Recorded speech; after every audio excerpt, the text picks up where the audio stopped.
بیشتر آدما فکر میکنن زندگیشون خرابه. ولی واقعیت اینه که خیلی وقتا این ذهنته که داره علیهت کار میکنه، نه شرایطت.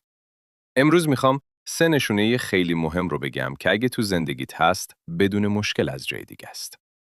نشونه اول اینه که حتی وقتی همه چی بد نیست، ذهنت آروم نمیگیره.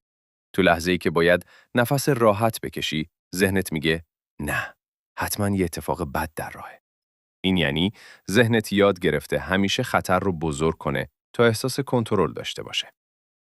نشونه دوم خیلی آشناست. بیش فکری. تو قبل از هر تصمیم 100 بار سناریو میسازی، 100 بار خودتو قضاوت میکنی و آخرش هیچ کاری نمیکنی. اینجا زندگی متوقف میشه، نه چون نمیتونی. نشونه سوم خطرناکترینشه. خود سرزنشی. هرچی خراب میشه ذهنت میگه تقصیر خودته، تو کافی نیستی. در حالی که خیلی وقتا تو فقط خسته‌ای، تحت فشاری، نه بی‌عرضه.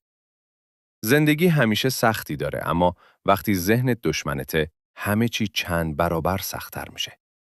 اولین قدم برای بهتر شدن، فهمیدن اینه که مشکل همیشه زندگی نیست.